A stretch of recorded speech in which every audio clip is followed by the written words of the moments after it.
जी जनाब आला, गुज़िश्ता रोज वज़ीर आज़म पाकिस्तान जनाब मियाँ शहबाज शरीफ साहब ने एक मिनट भाई, मियाँ शहबाज शरीफ साहब ने पंजाब के लिए मुफ्त आटा स्कीम का ऐलान किया। तो मैं सोच रहा था कि वजीर आजम पूरे पाकिस्तान का वजीर आजम है, तो बलूचिस्तान के लोगों के लिए भी मुफ्त आटे का ऐलान करेंगे, मगर बदकिस्मती से बलूचिस्तान के लोगों के लिए उन्होंने मुफ्त आटे का ऐलान नहीं किया, जिससे मैं समझता हूं कि वो सिर्फ पंजाब का वजीर आजम है। जनाब मगर अब जो मैंने हालत देखी, वो भगदड़ मची, वहां पर 23 लोग बेचारे शहीद हुए। तो मैं कहता हूं कि खुदा का शुक्र है कि बलूचिस्तान के लिए ऐलान नहीं किया, वहां पर भी ऐसा असर होता मिस मैनेजमेंट की वजह से। जनाब किसी के कहते हैं ना शर में खैर होती है।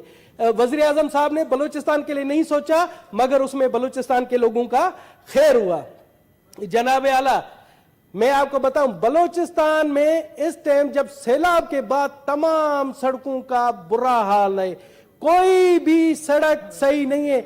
आप ये देखें कि गुज़िश्ता दिनों दाना सर से योब से जो हमारे खैबर पख्तूनख्वा रास्ता है, खैबर पख्तूनख्वा के लिए रास्ता है, वो 48 घंटे से बंद है। जनाब इसी तरह से कोयटा से अगर हम सिंध जाते, जैकाबाद जाते हैं, तो पिंजरा पुल है, वो भी हर रोज कभी 20 घंटे बंद होती है, कभी 48 घंटे बंद होती है। लोग रमजान शरीफ में दरपदर ख्वार हैं। इसी तरह से कराची को जो बलूचिस्तान से जो हब पुल है, वो भी ट्रैफिक की वजह से बंद ही होती है, क्योंकि वो भी टूटी हुई है। इसी तरह से फोर्ड मंडू जो डीजी खान से मिलती है, वो भी बर्बाद हालत है। मैं तो हैरान हूं कि बलूचिस्तान का कसूर क्या है कि वहां पर एक सैलाब आया और हुकूमत यहाँ पर हमारे पीटीआई के दोस्त, यहाँ पर हमारे पीडीएम के दोस्त एक दूसरे की टांगे खींचने में मसरूफ है, और जो लोगों के बुनियादी मसाइल है उन पर तवज्जो नहीं दी जा रही। मुझे तो लगता है पीडीएम में पीटीआई की रूह घुस गई है। पीडीएम में भी पीटीआई के लोग बैठे हुए जो पीटीआई को खुद मकबूल कर रहे हैं ऐसी हरकतों से। जनाब आला, थैंक यू जी जनाब आला, कच्ची कैनाल भी बंद है। मैं अब आता हूं एक जो एक मसला है, जो बहसीयत गैर मुस्लिम मेरे लिए शर्म का मकाम है। सर आप देखें, रमजान शरीफ का मुकद्दस महीना, रमजान शरीफ का इंतहाई मुकद्दस महीना, जिसमें कहते हैं कि शैतान बंद हो जाता है, मगर क्या पाकिस्तान में तो शैतान खुल्लम खुल्ला घूम रहा है। आप देखें, केले का एक दर्जन रमजान शरीफ से पहले 150 रुपए का था, आज 400 450 रुपए का है। इसी तरह से सेब की कीमत देखें, इसी तरह से आप गोश्त की कीमत देखें, इसी तरह दूसरी जरूरत जिंदगी देखें। सर मुझे शर्म आ रही है कि ये किस तरह के लोग हैं कि इस मुकद्दस महीने में अपने मुस्लिम भाइयों का खून चूस रहे हैं। सर मैं गैर मुस्लिम हूं, मुझे भी शर्म आ रही है। सर मैं आपको बता दूं, यहाँ पर मेरे दोस्त है, मुझे कहते हैं कि दिनेश कुमार कलमा पढ़ लो, मुसलमान हो जाओ। तो ये अमल देकर दिनेश कुमार कलमा पढ़ेगा? पहले आप उन शैतानों को जो ज़खीरा अंदोज है, जो मुनाफाखोर है, उनको तो मुसलमान बनाए, फिर दिनेश कुमार के ऊपर आकर तबलीग कर।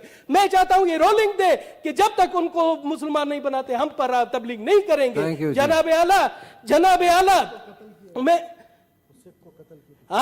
आला, मैं आता हूं अभी के हमारे कल खैबर पख्तूनख्वा में, जिस तरह से मुझे याद दिलाया, खैबर पख्तूनख्वा में दयाल सिंह को कत्ल कर दिया गया। उसका कसूर क्या था आपको पता है?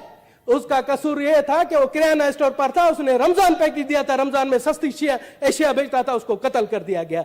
जनाब आला, इसी तरह से वहां कल पेशावर में ही एक क्रिश्चियन सैनिटरी वर्कर है काशिफ मसीह, उसको भी कत्ल कर दिया गया।